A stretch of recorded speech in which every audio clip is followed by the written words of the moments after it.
Hey, welcome in. Well, here's the thing with woke people. You never give them an inch because there's nothing that will make them happy, right? They're going to keep looking for ways to be offended. That's their reason for existing. That's what brings them the, emotional torment that they seem to crave. They're never going to be happy unless they can find something to make themselves miserable. And even just acknowledging their insanity encourages them to continue. So you just never do that. I think the best thing for CEOs to do is just ignore them or offer them severance packages to leave.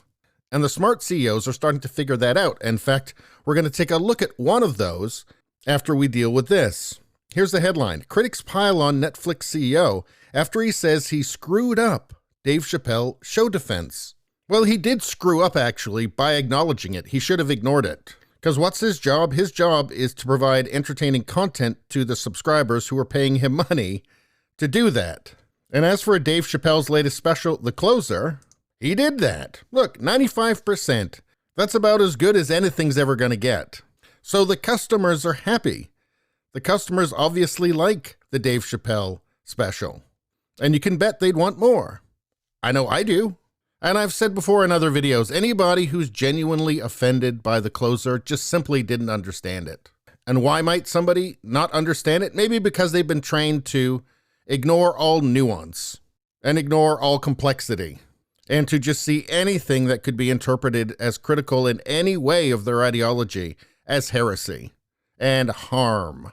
And I feel quite confident in saying that if you feel harmed by a Dave Chappelle special, by Dave Chappelle's jokes, you're a child, and you simply can't be trusted with Netflix.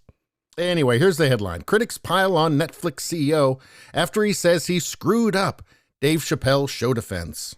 CEO Ted Sarandos was blasted for caving to a small group of Netflix employees.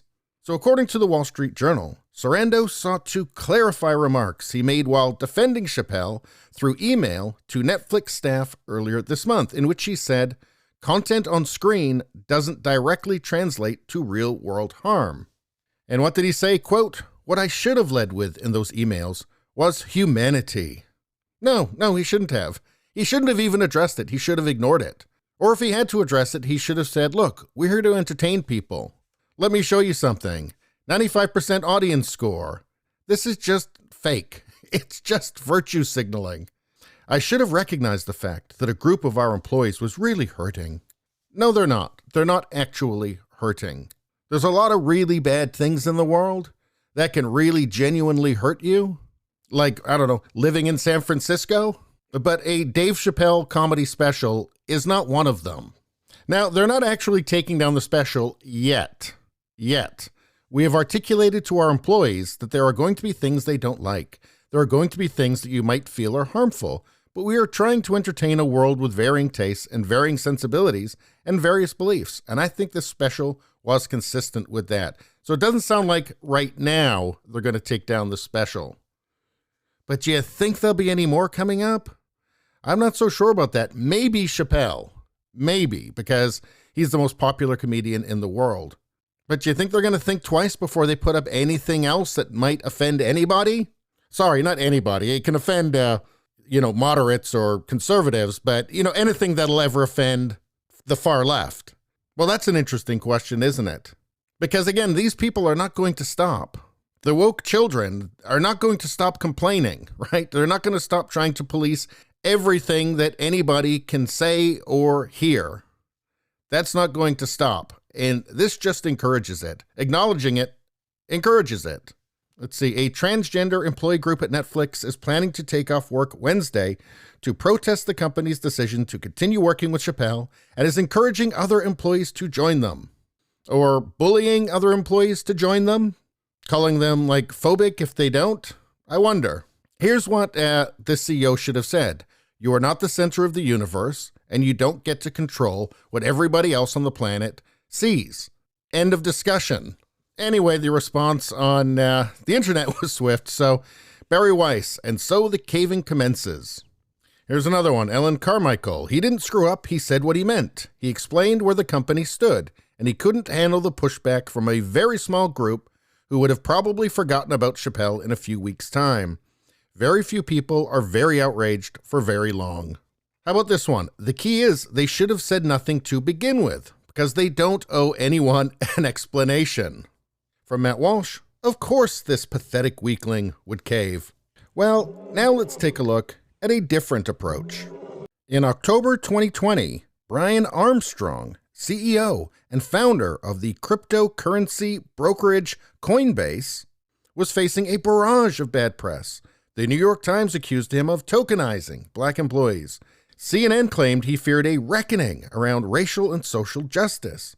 And his highest profile colleagues made public statements not so subtly, implying he was blinkered by white privilege at best and an outright racist at worst.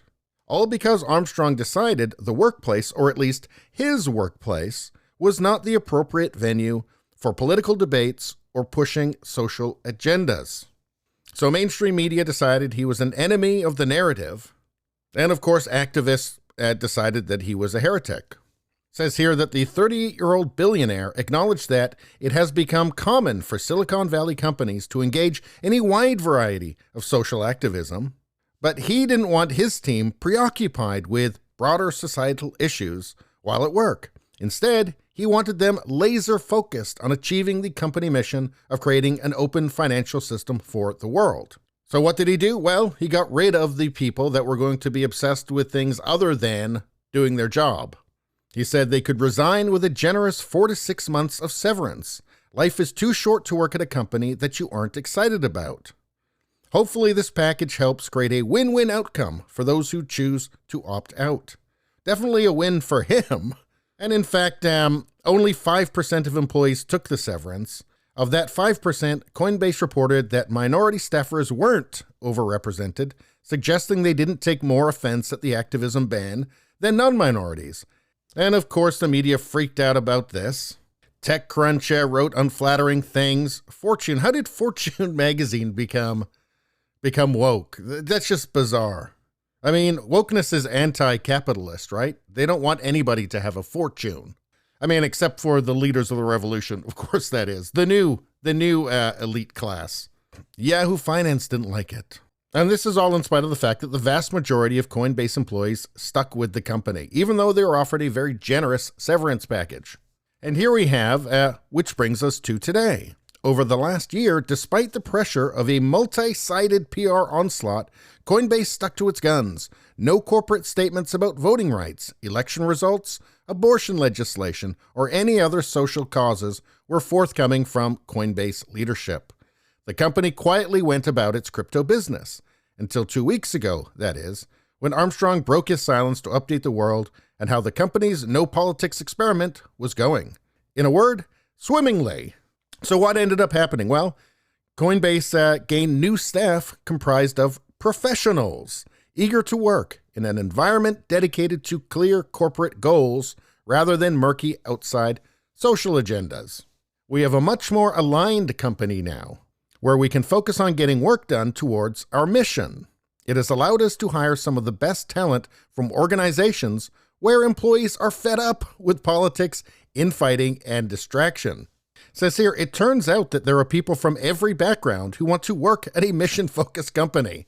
Oh, so people are individuals. They're not just faceless blobs of identity. Oh, who could have guessed that? And let's end it off with one final quote here. It's incredibly difficult to do, but if you stand up and say what you really think, it may turn out better than you thought. That's good advice for everybody, not just CEOs. Speak your mind while you still can, before it's too late. Anyway, please like, share, and subscribe. That really helps me out. If you just like to listen, there's the podcast Radio Baloney. It's on pretty much every platform. If you look for it, you will find it. Thank you very much. I'll see you next time.